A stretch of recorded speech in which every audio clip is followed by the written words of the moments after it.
A pure dragon deck might be even stronger than the popular Dragoncaster lists we're seeing.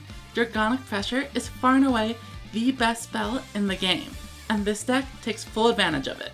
With proper setup, you can blow away all of your opponent's monsters, revive both sports dragons, and swing for 4,800 damage using Dragonic Slayer and Dragorite.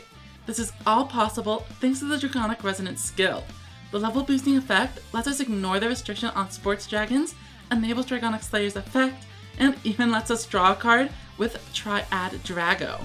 And it does all of this while giving 500 attack to 2 monsters, meaning our high level monsters can get over Dragias, our low level monsters can take out Witch and Umegumi, and Twin Edge Dragon can attack directly for 3,000 damage after your bigger monsters deal with the opponent's board. The deck also maintains access to Dragias, but is ironically one of the few decks in the format that doesn't want 3 copies. Phoenix Dragon shares a spot on the limited 3 list and offers the ability to bring back any boss monster you've used before. The deck's biggest weakness is a vulnerability to Phantom Bind, but being able to recycle Dragonic Slayer mitigates it. Lastly, we have Gravity Press Dragon. This is mostly here due to being another target for the skill, but it also doubles as an out to Yami ruler, the Dark Delayer. That's everything you need to know, so let's hop into some replays. Alright, so first up we have me versus a aggro Dragoncaster player. I open up with set 3, Pressure and Pass, and that is exactly what you want to be doing on turn number 1 with this deck. They bring out their own field of monsters, but nothing bigger than Seven's Road Witch. This is enough to clear out my board, but it is not particularly threatening. They pass it over to me and I draw into a bunch of monsters. I have the option to play my Pressure here, but with the Sports Dragons I don't see a reason to. I bring out Bunker Strike, and that's going to help me filter through 3 additional cards in my deck and get those tribute monsters out of my hand. This means I'm able to bring out Dragorite and Gravity Press Dragon before clearing their board as well. We bring them down to a critical life point threshold of being under 4,800. Once this happens, they are in danger of being OTK'd by a Dragonic Pressure. They go and summon out, let's see, they've got a Seven's Road Witch, and do they have the Seven's Road Magician? It looks like they do, so they are going to be able to clear out my board in retaliation.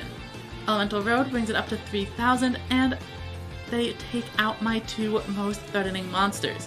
I draw for turn, and I get a Dragonic Slayer and Dragorite.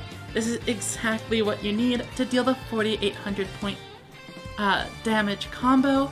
So Dragonic Slayer comes out, I put down Dragorite, activate the skill to boost them up, and the opponent concedes before I swing in for game. We have another replay here that is going to show how powerful Dragonic Pressure can really be. I go ahead and don't have a great opening hand, but that is where Piercing Dragon Bunker Strike comes in.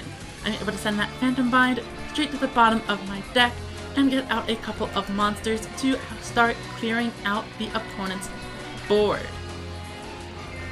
We pass it over to the opponent, and they are going to bring out a couple of monsters, which they then tribute off for Prima Gatarna. They pay 1,000 life points to boost their monsters, and they are going to get over my field. They pass it over to me, but unfortunately my draws aren't that good here. I draw into a bunch of low level monsters and Pressure, so I decide to just wait it out for 1 turn.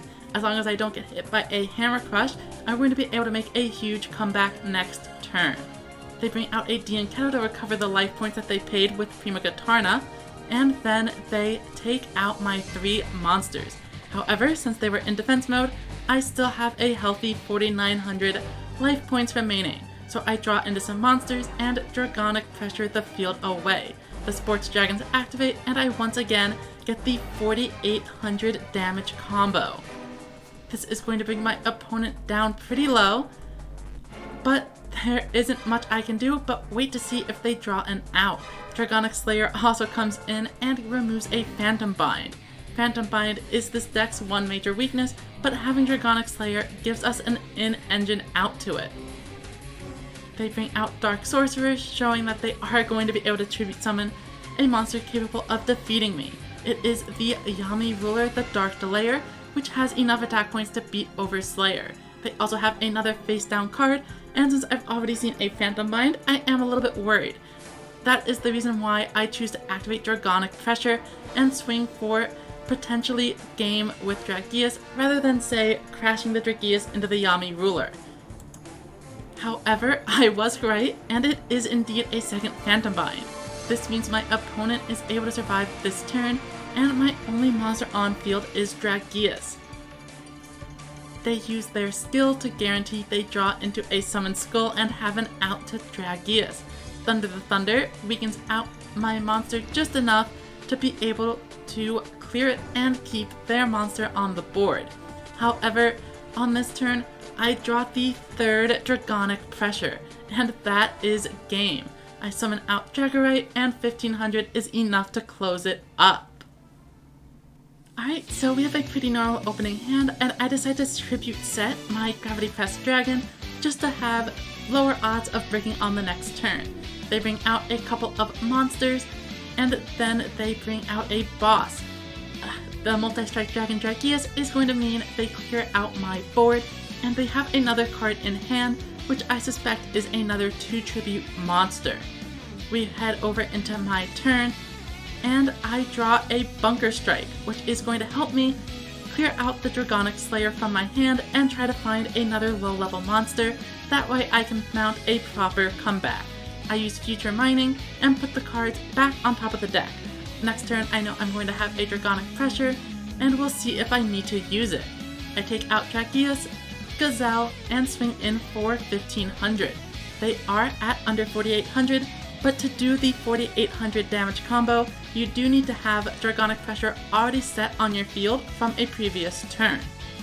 Spell Archer and Water Magician both get tributed off for Yami Ruler, and then a Seven's Road Witch to clear out Bunker Strike and one of my 2 Dragorites. I'm still relatively healthy, taking just 300 points of damage this turn, and I even keep one of my monsters. I draw and kind of brick a little bit on 2 copies of Pressure. However, since I have a monster already on board, this is still enough for me to out both of their monsters thanks to the attack boost from Dragonic Resonance. And now that I have 2 pressures face down and the opponent at pretty low life, I'm almost guaranteed to be able to make this a victory.